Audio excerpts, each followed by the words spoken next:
ജയനും സീമയും കൂടെ ഇങ്ങനെ ബൈക്കിൽ പോയിക്കൊണ്ടിരിക്കുകയാണ്. അപ്പൊ പെട്ടെന്ന് ബൈക്ക് ആക്സിഡന്റ് ആയി. അപ്പൊ സീമ ഒരു മുള്ളുള്ള ഒരു കാട്ടിലേക്ക് വീണു. അപ്പൊ ജയൻ ഇങ്ങനെ നോക്കിയിട്ട് സീമേ നീ മുള്ളിപ്പോയോ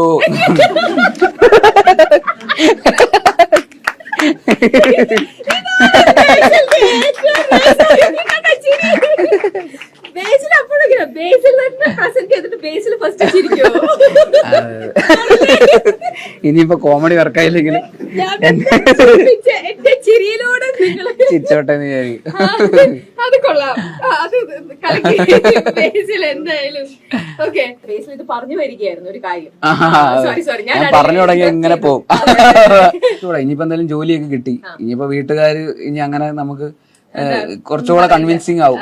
നമുക്ക് ഇനിയിപ്പോ ഒന്നും പറയണ്ടല്ലോ. അപ്പൊ അവരുടെ അടുത്ത് അപ്പൊ എനിക്ക് ഇത് അപ്പോഴും എന്താണ് ചെയ്യേണ്ടതെന്ന് എനിക്ക് അറിഞ്ഞൂടാ. അപ്പൊ അങ്ങനെ എന്നാ പിന്നെ ഒന്നുമല്ല സ്റ്റാൻഡപ്പ് കോമഡിയൻ ആയാലും അങ്ങനെയൊക്കെ ആലോചിച്ചു. ഇനിയിപ്പോ അതാണ് എനിക്ക് എളുപ്പമുള്ള വഴി. അന്നാണെങ്കിൽ റീൽസും ഇൻസ്റ്റാഗ്രാം ഒന്നും ഇല്ല. ഇന്നായിരുന്നു ഞാൻ അതൊക്കെ ചെയ്തത്. മറ്റേ ഇൻഫ്ലുവൻസർ ആയിരുന്നു. ഇങ്ങനെ ആലോചനകൾ ഇങ്ങനെ പോകുമ്പോഴാണ് ഷോർട്ട് ഫിലിംസും അങ്ങനെയുള്ള കാര്യങ്ങളിലേക്കൊക്കെ അന്നേരം ഒരു തമിഴിലൊക്കെ ഷോർട്ട് ഫിലിംസ് ഒക്കെ ഇങ്ങനെ ബാലാജി മോഹൻ, കാർത്തിക് സുബ്ബരാജ് എന്നൊക്കെ നളൻ കുമാരസ്വാമി എന്നൊക്കെ പറയുന്ന ഡയറക്ടേഴ്സ് അവര് ഷോർട്ട് ഫിലിംസ് എടുത്തിട്ട് എന്റർടൈനർ ഷോർട്ട് ഫിലിംസ് എടുക്കുന്നു എന്ന് പറയുന്ന പോലത്തെ ഒരു സമയമാണ് ആ സമയം. അപ്പോഴാണ് ഞാൻ അറിയുന്ന ബാലാജി മോഹൻ എന്ന് പറയുന്ന ഡയറക്ടർ അദ്ദേഹം ഒരു ഷോർട്ട് ഫിലിം കാതൽ സ്വതപ്പോതെപ്പടി എന്ന് പറയുന്ന ഒരു ഷോർട്ട് ഫിലിം എടുത്തിട്ട് ആ ഷോർട്ട് ഫിലിം സിദ്ധാർത്ഥ് എന്ന് പറയുന്ന ആക്ടർ കണ്ടിട്ട് അങ്ങോട്ടേക്ക് വിളിച്ചിട്ട് നമുക്ക് ഇത് സിനിമയായിട്ട് ചെയ്യാം എന്ന് പറഞ്ഞിട്ട് ബാലാജി മോഹൻ എന്ന് പറയുന്ന ഡയറക്ടർ 24ാമത്തെ വയസ്സിൽ സിനിമ എടുക്കുന്നു എന്നൊക്കെ പറയുന്നു. ഓക്കെ, അപ്പൊ ഷോർട്ട് ഫിലിം എടുത്തിട്ട് സിനിമയിലേക്ക് എത്തുന്നു. അത് കൊള്ളാലോ. അപ്പൊ അങ്ങനെ എന്നാ പിന്നെ അങ്ങനെ നോക്കാം. അങ്ങനെ ഞാനും ഷോർട്ട് ഫിലിം എടുക്കാനുള്ള ഒരു തയ്യാറെടുപ്പ്. അങ്ങനെ ഞങ്ങള് എന്റെ ഓഫീസിലുള്ള കുറച്ച് ആൾക്കാരെ കൂട്ടിയിട്ട് അവരെയൊക്കെ കാസ്റ്റ് ചെയ്യുന്നു. ഒരു ക്യൂബിക്കിളിൽ ഇങ്ങനെ ഇരിക്കുവാണ്. അതിന് ക്യൂബിക്കിൾ അവിടെ ഇവിടെയൊക്കെ ആയിട്ട് കുറച്ച് കൂട്ടുകാരുണ്ട്. അപ്പോഴും ഞാൻ ഫ്രഷറാണ് അവിടെ. അപ്പൊ ഒരുപാട് പേരൊന്നും കോണ്ടാക്ട്സ് ഒന്നും ഇല്ല.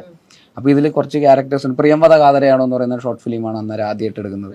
അപ്പൊ ഷോർട്ട് ഫിലിം ഇതിപ്പോ ആരെയൊക്കെ കാസ്റ്റ് ചെയ്യണം. അപ്പൊ ഞാൻ ഇത് നീ അങ്ങനെ ഉള്ളൂ. എനിക്ക് അറിയുന്ന ഒരു 5 പേർ നിങ്ങൾ വരുന്നു, നമുക്കൊരു കൂടെ ഒരു ഷോർട്ട് ഫിലിം എടുക്കുന്നു. അങ്ങനെ ഷോർട്ട് ഫിലിം എടുക്കുന്നു. അപ്പൊ അന്ന് ഞങ്ങൾ 3500 രൂപയ്ക്കാണ് ഷോർട്ട് ഫിലിം എടുക്കുന്നത്. അങ്ങനെ അത് എടുത്ത് അപ്പൊ ഇത് വെറുതെ എടുക്കാൻ പറ്റൂല്ലോ. ടെക്നിക്കലി എനിക്കൊന്നും അറിഞ്ഞൂടാ. സിനിമ ഇഷ്ടമാണ്. ആൾക്കാരെ എന്റർടൈൻ ചെയ്യിപ്പിക്കാൻ എനിക്ക് ഭയങ്കര ഇഷ്ടമാണ്. ഒരു സ്ഥലത്ത് വന്നിരുന്ന് ഇങ്ങനെ കഥ പറഞ്ഞ് എല്ലാവരും ഇങ്ങനെ കുറച്ച് ഓഡിയൻസ് കൂടുന്നതോറും എനിക്ക് ആവേശം കൂടും. അപ്പൊ അങ്ങനെ കഥ പറയാനൊക്കെ ഭയങ്കര ഇഷ്ടമാണ്. അങ്ങനെ കഥയൊക്കെ പറഞ്ഞ് അപ്പൊ ആ കഥ പറച്ചിലാണ് ഞാൻ സിനിമയിലും ശ്രമിച്ചിട്ടുള്ളത്. ഓക്കെ, അങ്ങനെ ഇരിക്കുന്ന ആൾക്കാർക്ക് അത് ഇഷ്ടപ്പെടുന്നുണ്ടെങ്കിൽ അതൊരു ടെക്നിക്കലിയും കൂടെ ഒരു സപ്പോർട്ടോടെ ഒരു സിനിമയായിട്ട് വരുമ്പോൾ അത് ആൾക്കാർക്കും ഇഷ്ടപ്പെടുമായിരിക്കും എന്നാണ് ഞാൻ വിശ്വസിച്ചത്.